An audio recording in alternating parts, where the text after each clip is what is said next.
In the grand ballrooms of Regency London, the moonlit gardens of France, the sun-kissed villas of Italy, and the passionate streets of Spain, love has always found a way. Here, we bring you original historical romance stories filled with passion, sacrifice, and unforgettable destinies. Before tonight's tale begins, don't forget to subscribe and join our growing community of romantics from around the world. And tell us in the comments, where are you watching from tonight? Now, settle in and let history whisper its most beautiful secrets. This is Tales of Whispering Hearts.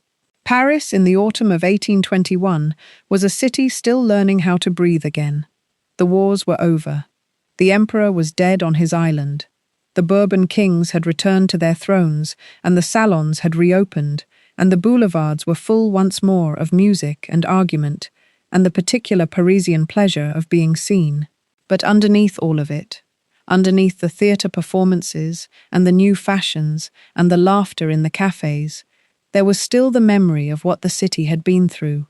You could feel it in the way people held certain silences, in the way certain names were not spoken in certain rooms, in the old wounds that had been plastered over with good manners but had not, underneath the plaster, entirely healed.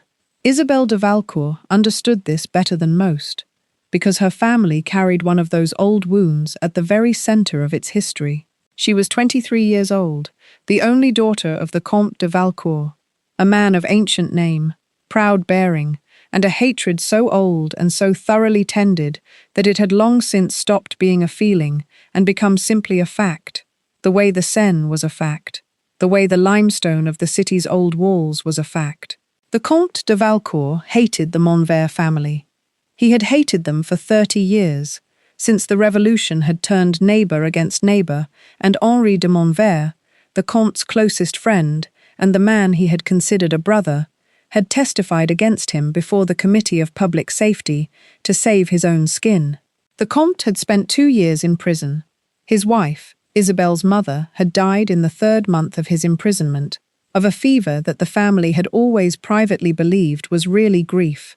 He had returned from prison to find his estates half ruined, his wife buried, and his infant daughter being raised by his sister in Burgundy. He had rebuilt everything with a methodical, cold-eyed determination that people who didn't know him mistook for strength, and people who did know him recognized as fury in a very controlled container.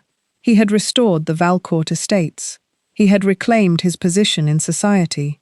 He had raised Isabelle with great care and considerable love, and had told her the story of Henri de Montvert when she was 12 years old, in the library of their Paris townhouse, with the flat directness of a man who believed that the truth, however hard, was better than a comfortable ignorance. She had listened, she had understood, and she had grown up knowing that the name Montvert was the one name that could make her father's eyes go cold and careful, the way a fire goes cold and careful when someone puts a lid on it. She had never met any of the Montverts. They had remained, for the whole of her life, a family-shaped shadow, present in the shape of her father's pain, but not in any room she had ever been in, until the evening of the Duchesse de Moreau's salon in October. The Duchesse held her salon on the first Tuesday of every month in her great house on the Rue Saint-Honoré, and it was the kind of gathering that Paris did better than anywhere else in the world. Artists beside politicians, beside scholars, beside the merely very rich, all talking at once in the warm lamplight, all pretending that the only thing that mattered was the quality of the conversation. Isabelle attended with her aunt, the Countess d'Avray, who was her father's sister and her nearest female relative, and a woman of great social enthusiasm. The Comte himself rarely attended salons. He preferred his library and his correspondence, and the company of a small number of people he had vetted over many years. Isabelle was standing near the window with a glass of wine, listening to a painter explain his theory of light, a theory she found rather less original than he seemed to believe, when her aunt appeared at her elbow and said quietly, "Don't look immediately, but the young Montvert has arrived." Isabelle looked immediately. He was standing near the entrance to the room, speaking with the Duchesse, tall, dark-haired, perhaps 28 or 29, with the kind of face that was not immediately handsome, but became more interesting the longer you looked at it. He was listening to the Duchesse with focused attention, his head slightly inclined, and he had the quality that Isabel had always associated with people who were genuinely curious about the world, rather than merely performing curiosity. "Which one is he?" she asked her aunt, keeping her voice low. "Edouard. Henri de Montvert's son. The old man died 2 years ago. Edouard inherited the title and came back to Paris from a long period abroad.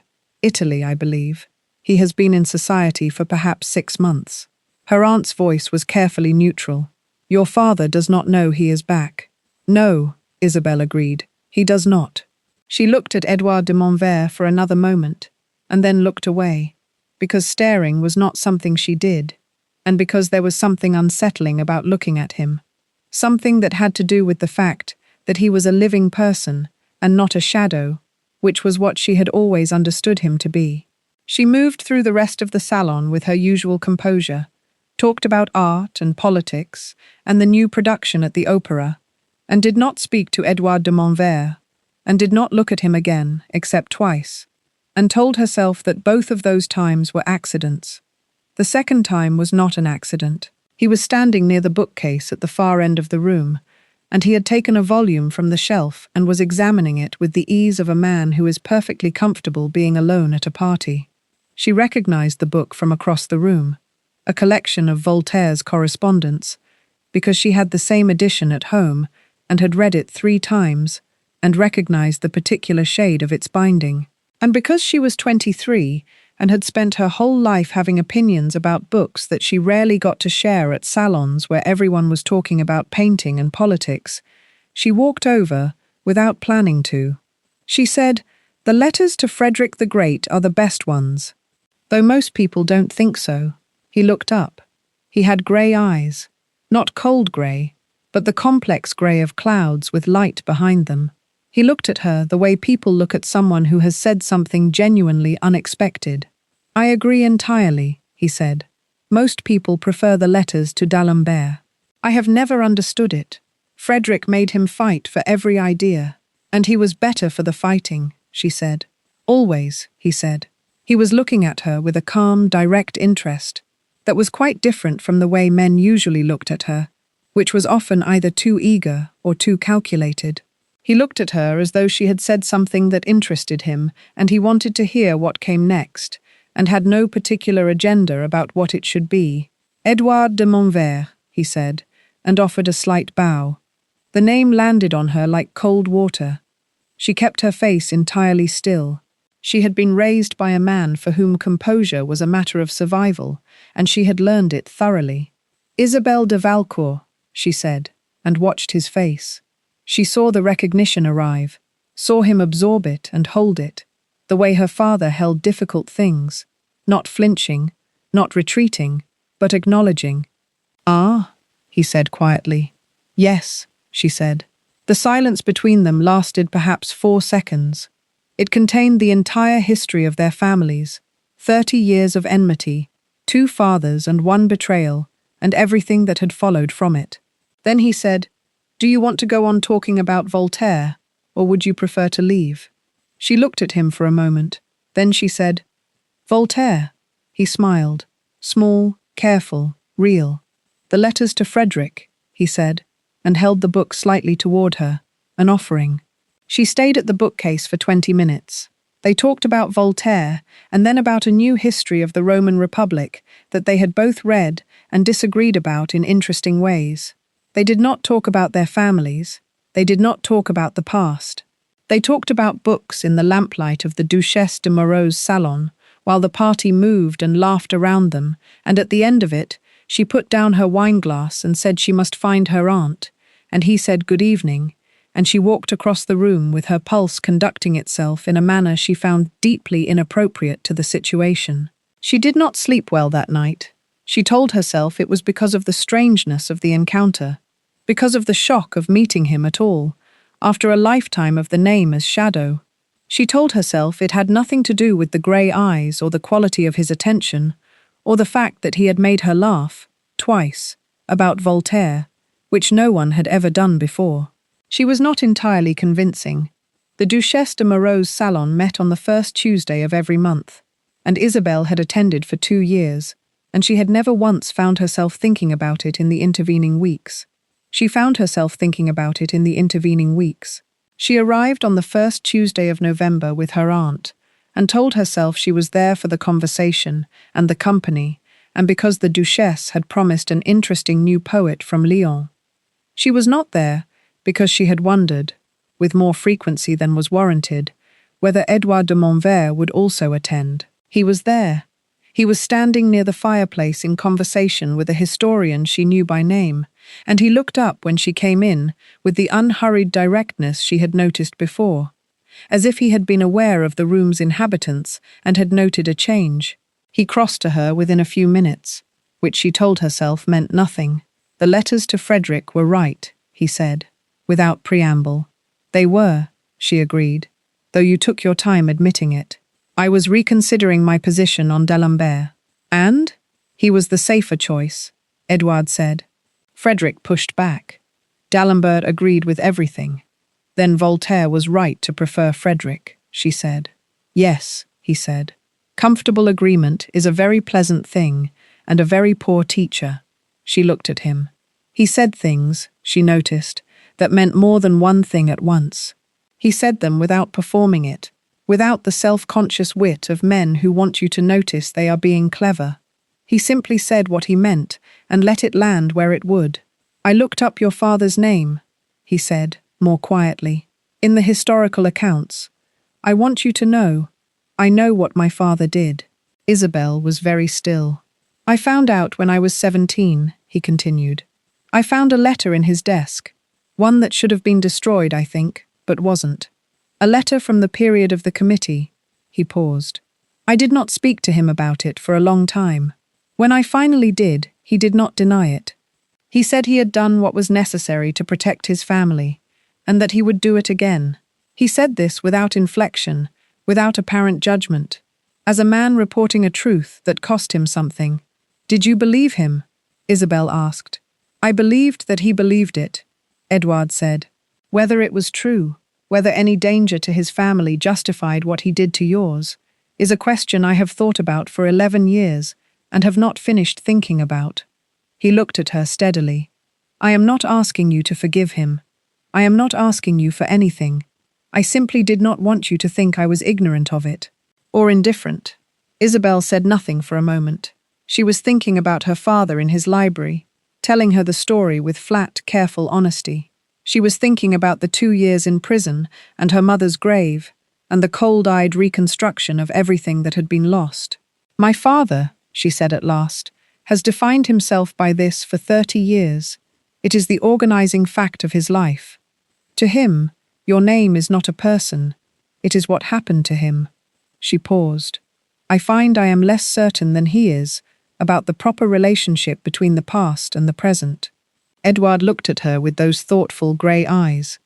"That is a very precise thing to say." "I am a precise person," she said. "Yes," he said, with the small, real smile. "I had noticed." They talked for an hour and a half. They did not talk about their families again.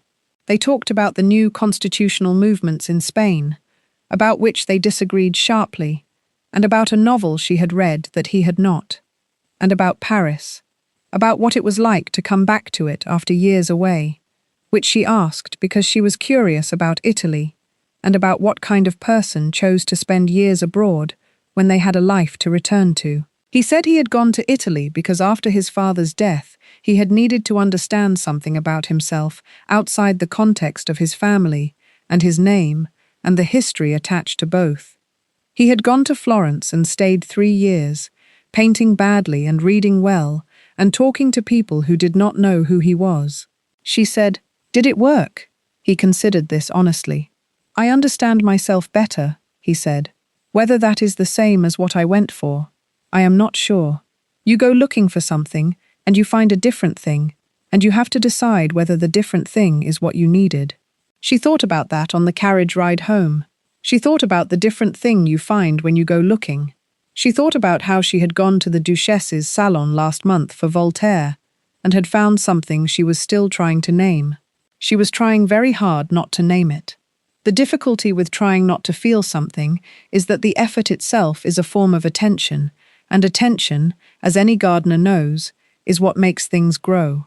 She saw him 4 times in November, the Salon, an exhibition of Italian paintings at a gallery on the Rue de Rivoli, where they arrived separately and stayed, after the first surprised acknowledgement, for 2 hours discussing the Venetian school and walking slowly through the long galleries in a way that was and was not like walking together. A dinner at the house of a mutual acquaintance where they were not seated near each other, and across the table he told an anecdote about a painter in Florence that made her laugh at a moment when she had not expected to laugh. And once, on a grey Tuesday morning, in the garden of the Palais Royal, where she was walking with her maid, and he was sitting on a bench with a book, and they both stopped and looked at each other, and there was a moment where the city went entirely quiet. He rose from the bench. They walked 1 full circuit of the garden together, while her maid followed at a discreet distance. They talked about almost nothing: the cold weather, the book he'd been reading, the new wing being built onto a house on the Rue de Castiglione. It was the most ordinary conversation she had ever had with him, and it was, for reasons she could not quite articulate, and did not want to examine too closely, the one that frightened her most. Because there was nothing in it. No clever sparring about books, no careful navigation of the history between them. Just 2 people walking in a garden on a cold morning, comfortable in the silence between sentences. And that ease, that naturalness, the way her stride matched his without either of them adjusting. That was not something you could tell yourself was nothing. She went home and sat in her room for a long time. Then she wrote her father a letter. Not about Edouard. She would not do that yet. Would not perhaps do it at all, unless she had something more definite to say. And she was not certain that she would. She wrote to her father about Paris, about the salon and the exhibition and the autumn weather, and at the end she wrote, "I have been thinking, Papa, about the way a city holds its history, about whether the stones of a place remember what happened on them, or whether that is something we project onto them because we need the world to hold our memories for us." Her father wrote back 4 days later, as he always did, promptly and at length. He answered her question about the city and its stones with the precision of a man who loved ideas and had given thought to this particular one. And at the end of his letter he wrote, "I notice you are thinking about history. You have always thought about things before you speak of them. You have your mother's patience and your father's stubbornness, and between the 2, I suspect you will eventually arrive wherever you are going. Tell me when you arrive." She read that last line 3 times. She folded the letter and put it in her desk and thought, "He knows me so well, and he has built his whole life on a ruin that I do not want to inherit." December arrived with cold and clarity, the way December usually did in Paris. The plane trees along the boulevards had gone bare, and the light had the thin, precise quality of winter light, which showed everything at a sharper angle. Isabel had begun to understand that she had a choice to make. Not the obvious choice, not the dramatic one about love versus loyalty, which was how the story would look from the outside. The real choice was subtler than that. It was about whether she was going to be the keeper of her father's past or the author of her own future. It was about whether grief and betrayal, even legitimate grief and legitimate betrayal, had the right to determine the shape of a life that had not yet fully happened. She had not resolved this question, but she was asking it, which was at least a beginning. Edouard asked if he could call on her, which was the kind of thing that required a formal exchange of notes and the participation of her aunt as chaperone, and the implicit acknowledgement that this was a different kind of thing than running into each other at salons and galleries. It was a declaration of intention, however quiet. She said yes. He came on a Thursday afternoon. Her aunt was present, technically chaperoning, but the Countess d'Avray was a woman of great social intelligence, and she spent most of the visit finding urgent things to attend to in the far corner of the room, which was as close to privacy as propriety permitted.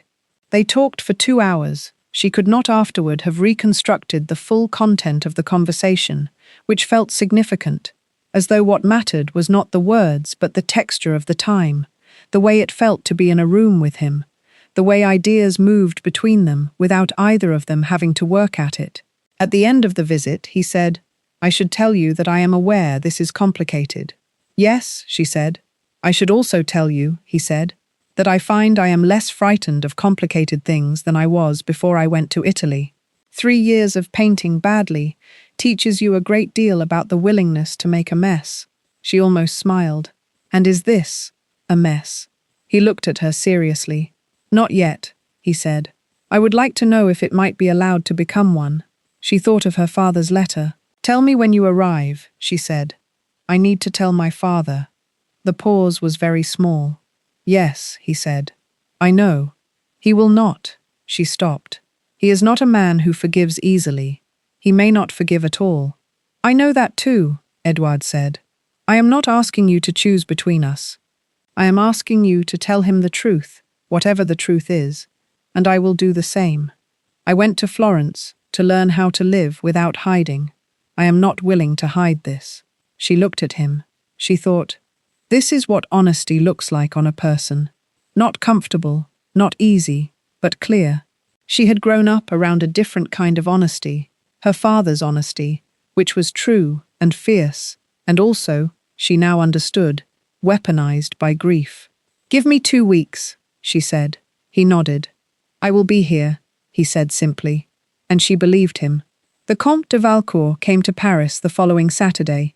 Isabelle had written asking him to come without explaining why, and he had come because she was his daughter and had never asked anything of him without reason, and he trusted her judgment above almost anyone else's in the world. She told him at dinner, after the meal was finished, and the servants had withdrawn, and the candles had burned down to their last half, and the fire was low. She told him plainly and completely. The salon, the conversation about Voltaire, the exhibition, the garden, the visits, the whole 5 weeks of it laid out without omission or softening, the way he had always taught her to tell the truth. The Comte listened without interrupting. His face, in the candlelight, went through something she had never seen on it before. Not the cold fury she had feared, but something more complicated than that. Something that looked, for a moment, almost like pain. When she finished, he was silent for a long time. "You know what he did," he said at last. "Yes, Papa. You know what it cost." "Yes, and yet," he said it not as an accusation, as a statement, as if he were acknowledging a fact about the universe that he had not previously accounted for. "He was 17 when he found out," Isabelle said. "He confronted his father. He spent 3 years abroad, trying to understand how to live with a history he did not choose. He is still his father's son." "Yes," she said, "as I am your daughter, and you would not want someone to hold what you had done against me." The silence that followed was the longest of her life.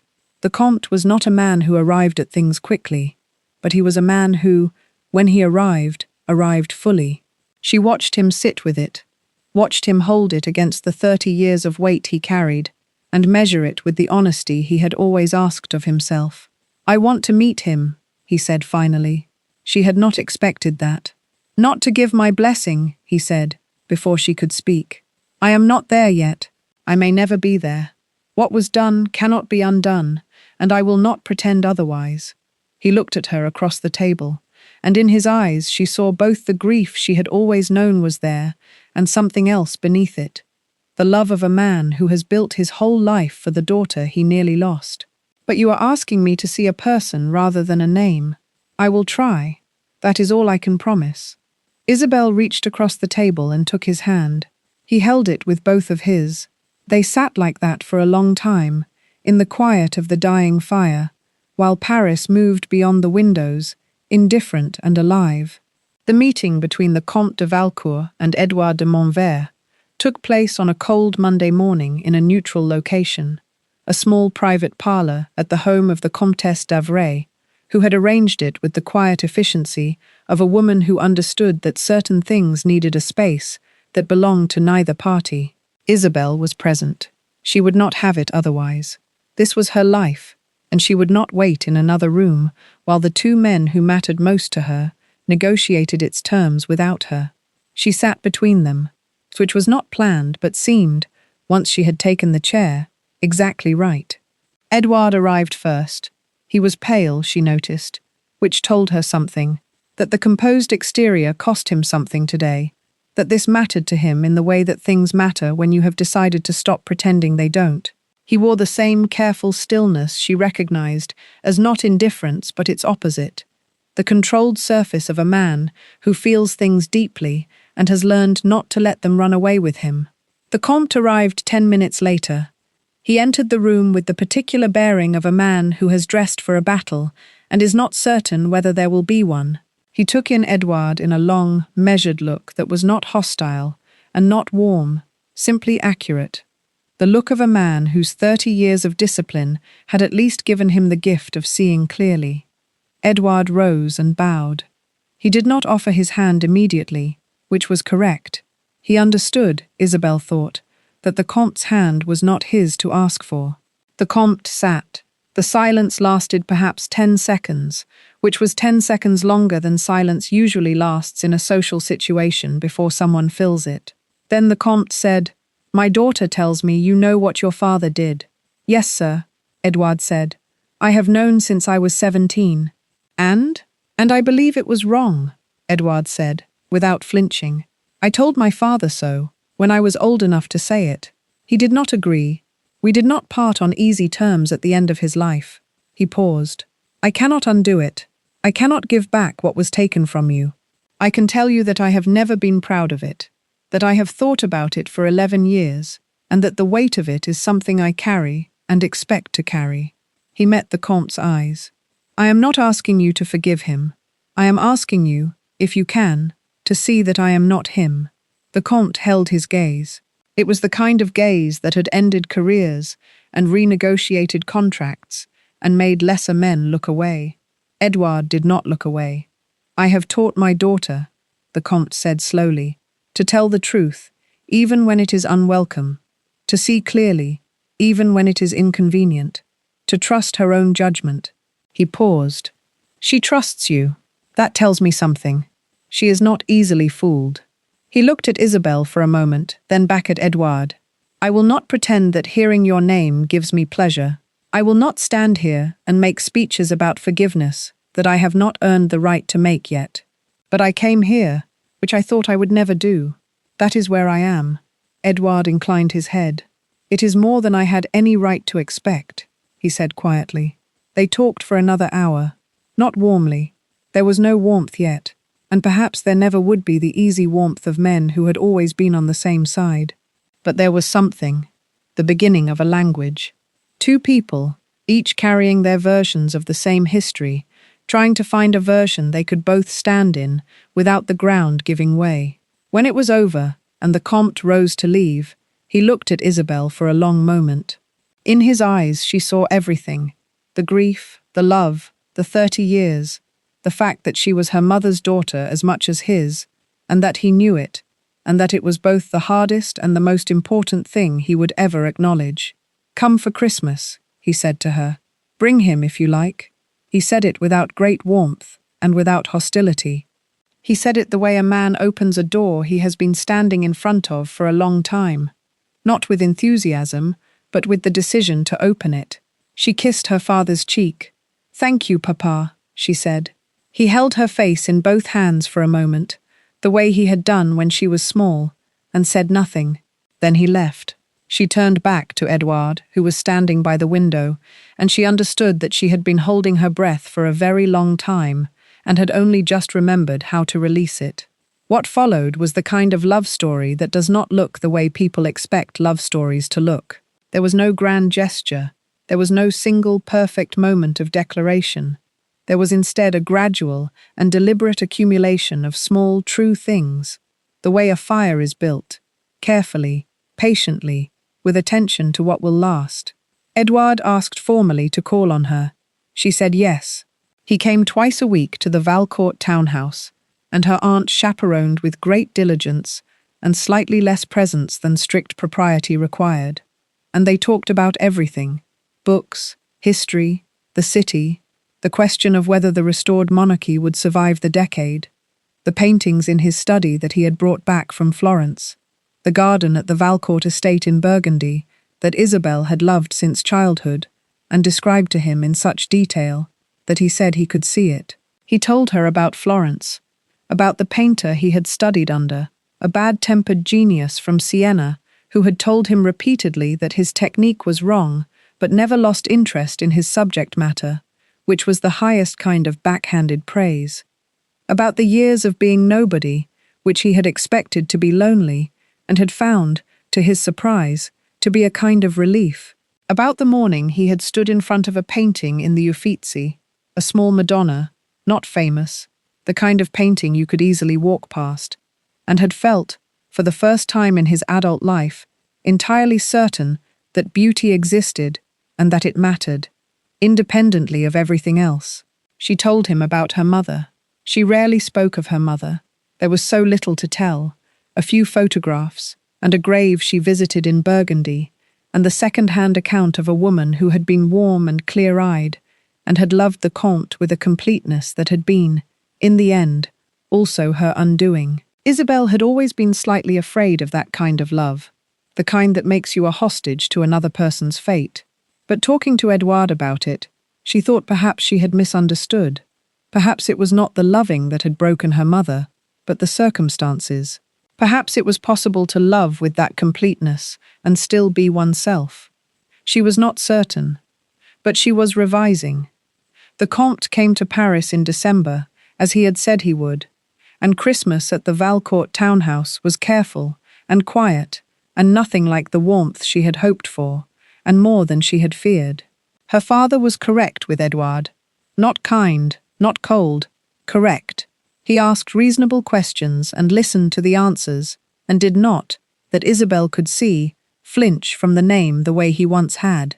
It was not forgiveness. It was the practice of trying, which is perhaps the most honest version of it. After Christmas dinner, when Edouard had gone home and her aunt had retired, and the house was quiet, her father sat with her in the library, the same library where he had told her about Henri de Montvert when she was 12, and said, "He is not his father." She waited. "That is not nothing," the Comte said. "It is not everything, but it is not nothing." She took his hand again. In February, in the garden of the Palais Royal, the same garden where they had walked on a cold morning in November, where the city had gone briefly quiet, Edouard asked her to marry him. He had no ring. He had forgotten a ring, which he admitted immediately with the kind of embarrassed honesty she had come to understand was entirely characteristic of him. He said he had planned to bring one, and had been so occupied with what he intended to say that he had left the house without it. She laughed, genuinely laughed, the full and unguarded laugh she had, not the polite social version. He watched it happen with an expression she recognized, the expression of a man who has surprised himself by loving a particular thing about a person. He said, "I know what my name means to your family. I know there is no clean version of this, no path through it that doesn't cost something. I know your father may never fully reconcile himself to it, and that you will be the person who holds that tension for the rest of your life. I am not asking you to pretend any of that is simple." He paused. "I am asking because you are the most clear-eyed person I have ever known, and the most honest, and because talking to you has been, for the last 4 months, the closest thing to home I have found since I left Florence, and because I love you, which I have been trying to say correctly for some time, and cannot seem to improve upon." She was quiet for a moment. The garden was cold and bare and beautiful in the February light. She said, "You forgot the ring." "I know," he said. "I'm sorry." "I'm going to say yes anyway," she said. "I wanted you to know that the ring was not the decisive factor." He reached for her hand. She gave it.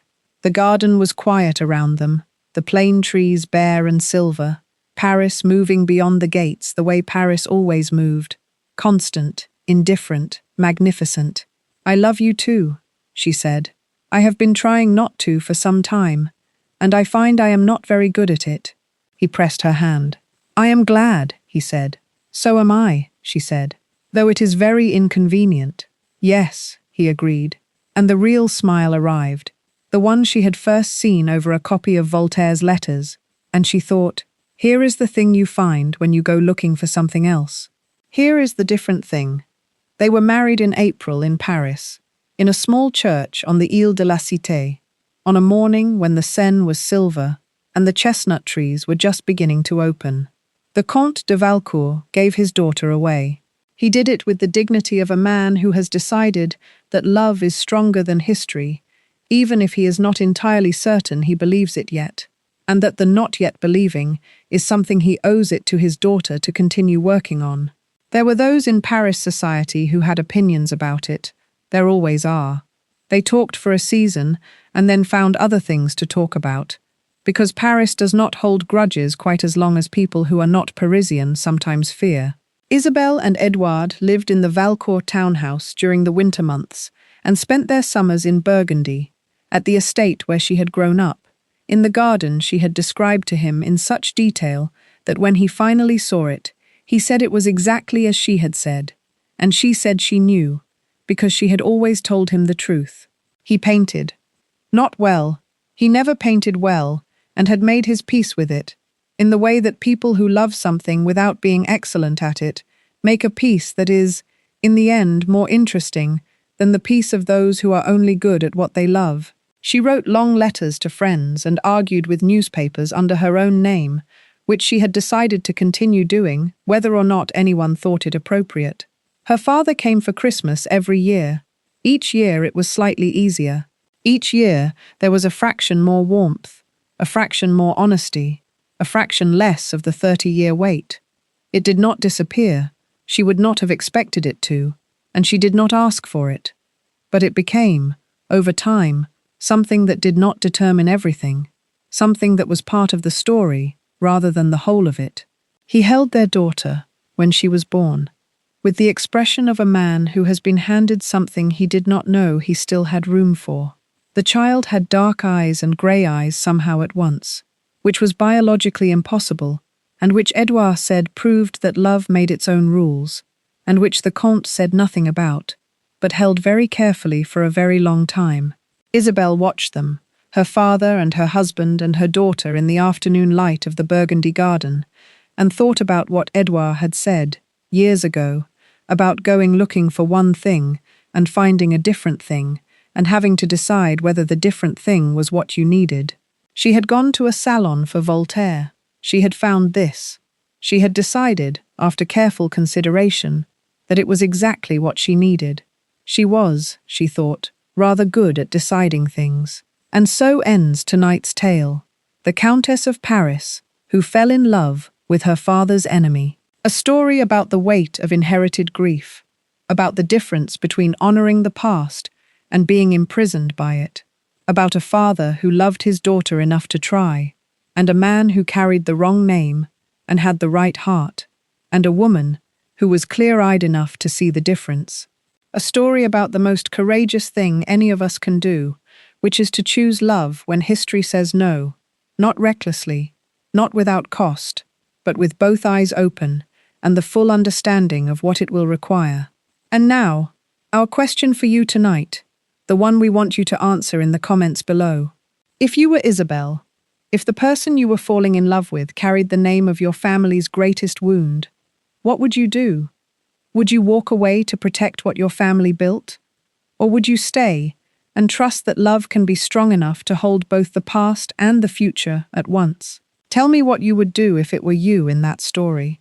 We read every single comment. We love hearing from you more than you know. If tonight's story reached something in you, please give this video a like and subscribe to Tales of Whispering Hearts so you never miss a new tale. Share this with someone who needs to be reminded that love is not the absence of history. It is what happens when two people decide that history will not be the last word. Until next time, may your heart be braver than your fears. This has been Tales of Whispering Hearts.